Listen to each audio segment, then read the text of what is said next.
Today's fun because we have my cousin Jamie visiting, and Jamie is an entrepreneur as well, and she lives in Kansas City, and that's where I grew up. For those of you that don't know, I grew up in Kansas, and she was like, I think it would be so fun because she also has a podcast, and she was like, what if I just interview you, but it's for your YouTube channel and that sort of thing, and I was like, that sounds like a great idea. So we didn't prep at all for this. We're just gonna wing it. I said, she's my cousin, she's my family, she's known me my whole life, and we're just gonna wing it. So cheers. Cheers, let's do this, girl. So I always start off any of the interviews that I do on my podcast, Scaling Her Empire, I always start them off by asking the guest to just share with my listener, share the story of how you got to where you're at.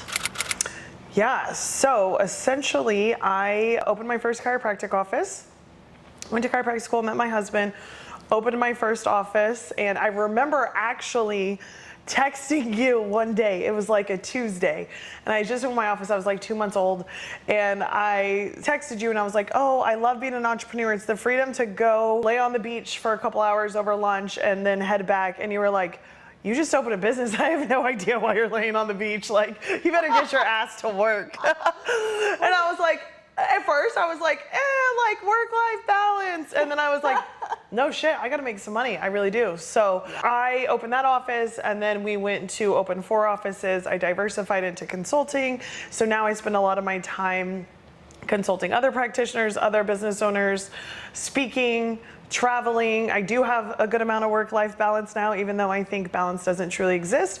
I do a good job at managing everything that's on my plate, and so I can have a really full life. It is so funny that that's what you remember texting me, because you, of all the people I know in the world, have the best work ethic. Like, it runs deep in your blood. You have always had that, even when you were 16, 17 and you're working, like your work ethic is so strong. So it's funny that you remember that, but talk a little bit about that, like that freedom, because I remember the same thing when I opened my own practice. It was, okay, I have freedom, but I also in that freedom have 100% responsibility. Yeah. And so I know work-life balance doesn't exist. Mm-hmm. How do you make it work for you? Because you've got a little boy, you're married, you, like myself, have multiple businesses that you're running. Mm-hmm. How do you make it work? What are some of your non-negotiables or tips for somebody who's just getting started? So it's funny, in that instance that we're talking about when I first opened, I feel like it was like graduating from high school and going to college. You remember when you went to college and you were like, I don't actually have to go to this class if I don't want to. I don't actually have to eat like a nutritious breakfast. Like, there's nobody watching me. I felt like that when I first opened my practice. It was like anything goes. Like, if I want to not see patients today, I don't have to. But it was definitely testing those waters and being like, because I can do what I want with my lunch break, I'm going to do it. Mm-hmm. And it also was like, okay, but nobody's making sure that I'm doing the things that I need to. And for me, or for somebody like you, like, we have a ton of self-autonomy. Like, we're good stewards with our time and our gifts and our resources, and so that's not as big of a problem. But for some of those people who step into entrepreneurship who don't belong in it because they don't have as much autonomy or self-direction, I think that's why a lot of those entrepreneurs fail. And they are better off with more structure and more processes placed in front of them that they have to follow, rather than having to go out and create those things. Yeah. Yeah. And so for me, one of my best practices now in current day is really finding good support. So whether that's for my home life, like we have an amazing nanny, we have amazing family around us, my in-laws are super involved, they love spending as much time with my son as possible. I feel so grateful for that.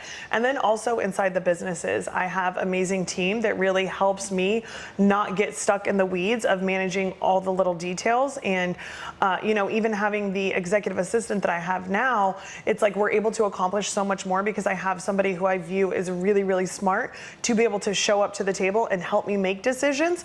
Because I think sometimes when we're managing everything we are, it's like that decision fatigue comes in. Yeah. That's why we don't want to decide what's for dinner, right? You're like, yes. I've made decisions 100%. For hundreds of people all day long. I'm tired of making decisions. Somebody else make it for me. Yeah. So one of the other things I love talking about, I talk about this all the time with you, I talk about this with my team members, clients, is when you are on this journey of building a business, building this life of your dreams, you absolutely have to take into account that the Stephanie prior to accomplishing all those things does not get to come with you. That you have mindset shifts, you have changes that you have to make in the way that you see the world and the way you see yourself.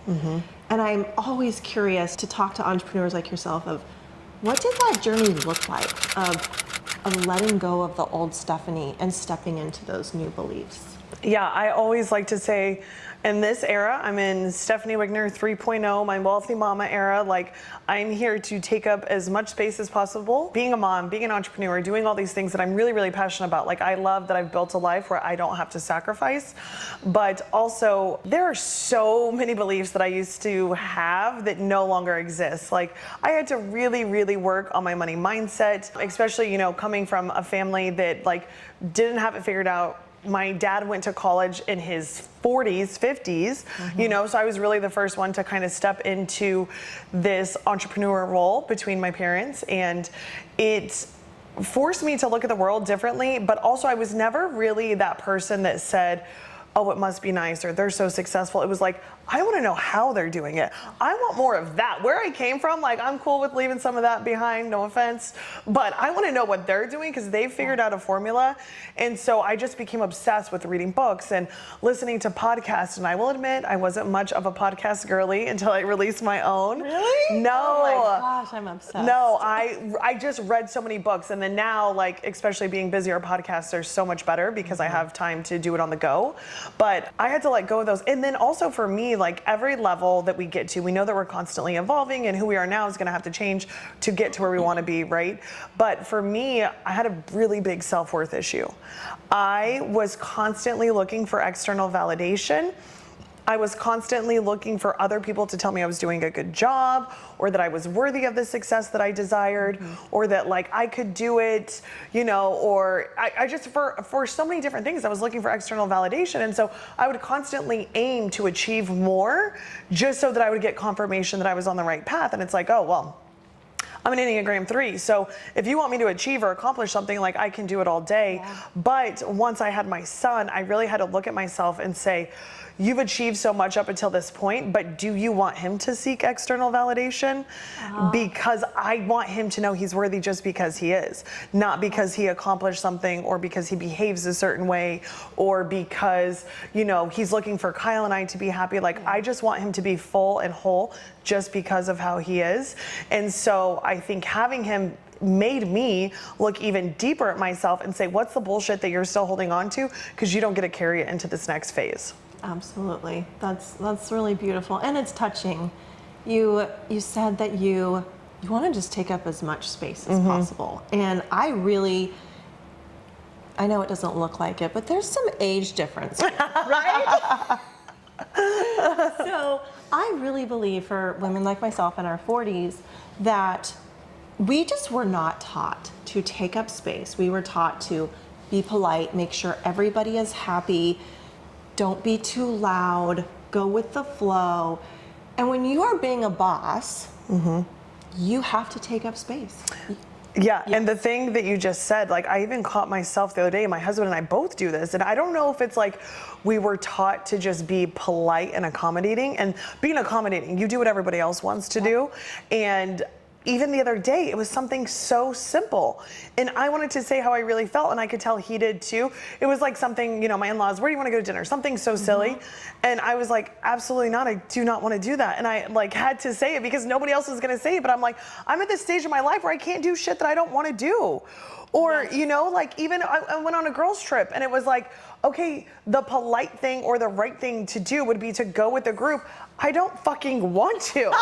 Like, that's not what I want to do right now. You guys can do that. I do not want to. And I think that's not from a rude perspective, but it's taken a lot of training to be like, it's okay to say how you feel. It's okay to have a different opinion than other people. And yeah, growing up, I feel like just women in general were taught to be, you know, as accommodating and as helpful as possible. Cheers to that, because I cannot wait to see you when you're my age. Like, if you're already at this age, feeling so secure and able to say what you want.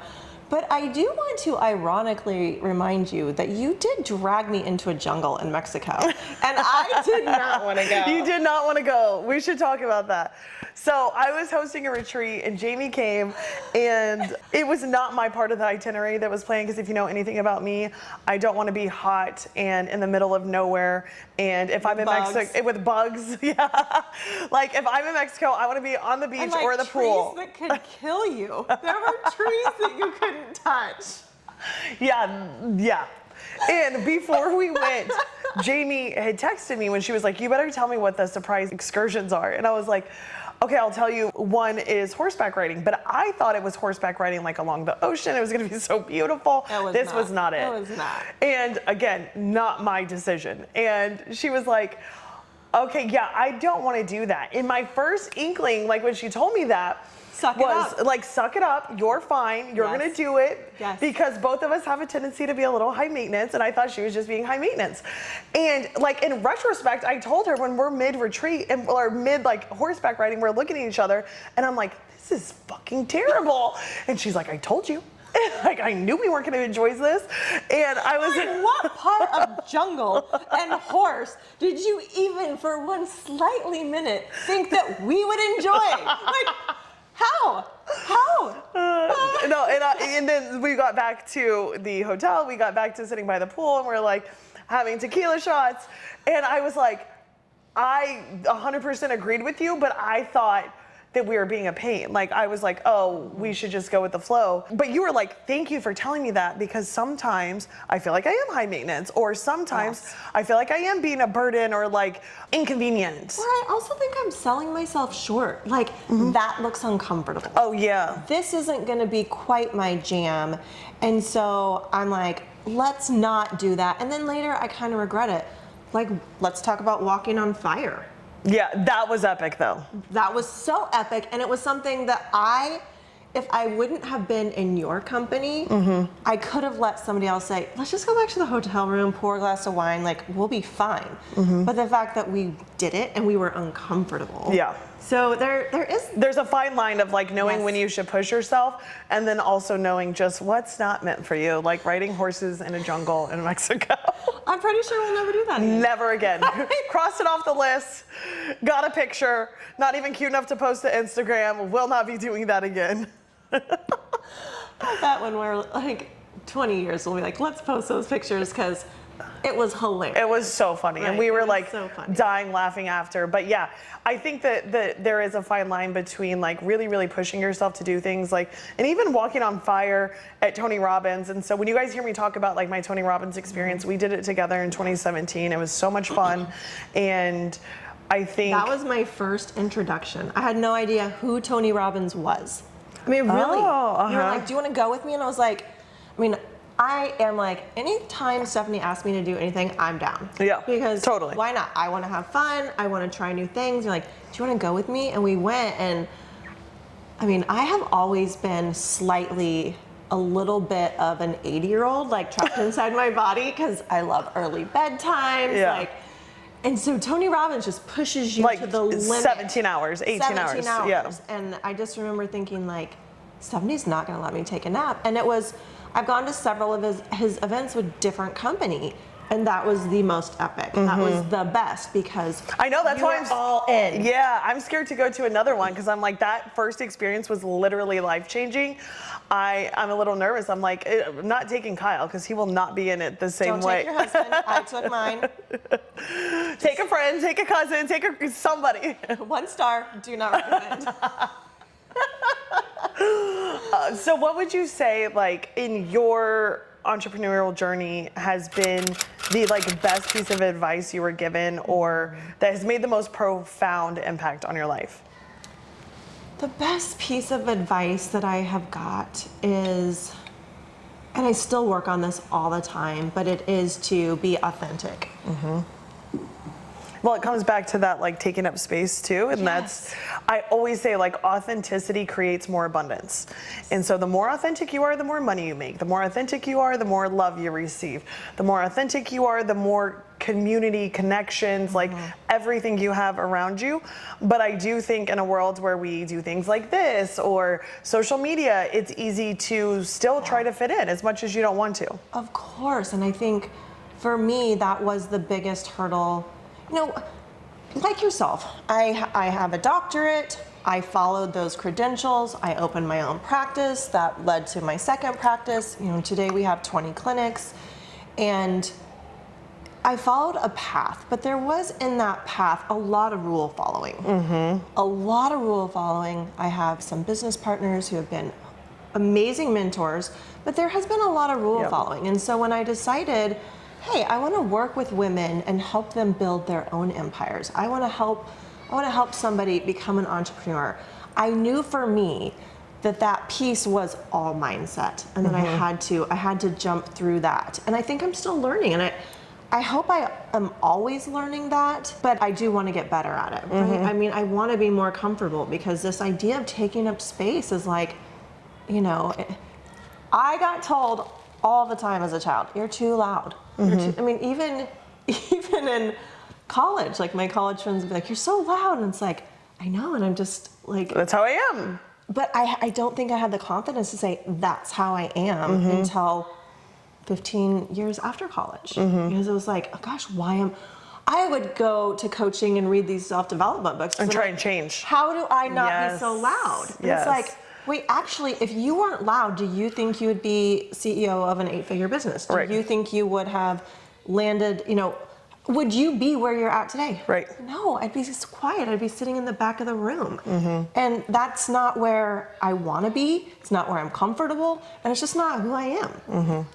Yeah, no, I agree. That's a Wigner trait for sure, is the loudness, because I can relate.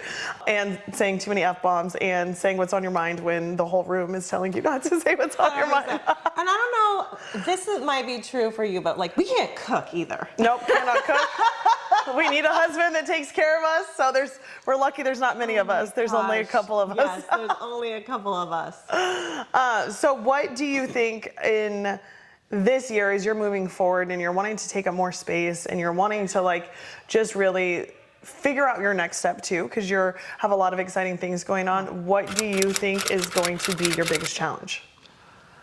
Oh, that's a really good question. And that's going to make me think pretty deep. I think my biggest challenge is going to be following my gut. To stop looking for that approval. People do it all the time. Like, you tell them an idea and they say, you'd be really good at that. Or, I could see you doing that. Or, you're so good at this. Or, I love when you do this. And it's like, part of me is just like, stop. Like you don't want any feedback. I don't, but right? Because I need to go in a direction that fills my heart rather than feels the logical part of my brain, right? Like, I can talk about business, I can talk about running clinics, I can talk about being a CEO, but what fills my heart is helping other women take up space to develop that mindset of, what do you really want if you cannot fail? Like, what do you really, really want? And how do we get there? And I've just had the beautiful experience of working with coaches and having women like you in my life who ask those questions. I literally said to my business coach the other day, I was like, if I had a magic wand, and she was like, you do. I just gave it to you. And I was like, oh shit, well now I have to be responsible for that, right? And now I can't just say I want it, now I have to go get it. Yeah. What would you say? What about you? I mean, you've got a lot of things going on. I think my next challenge, so my most recent challenge was proving to myself that I could actually work less and make more money. And cheers. Woohoo. And because one of my coaches said, you know how to make money. You're really, really good at making money. And like you said, I'll work myself into the ground in the name of making more money. And she said to me last year, she's like, your next goal is going to be like, you have to figure out how to make more and work less so that you can teach other people how to do it. I now think that I am going to have to learn how to let go just a little bit more. Like, we're thinking about expanding our family.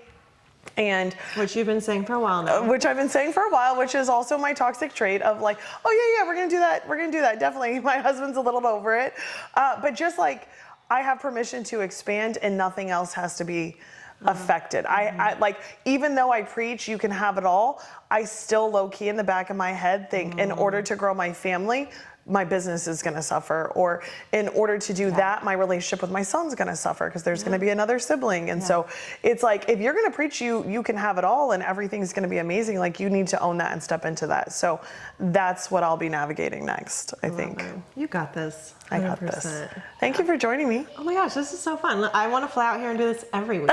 Me too. So let's go spend the rest of the weekend like enjoying each other's company and just pushing each other forward. I love it. All right. Cheers. Cheers.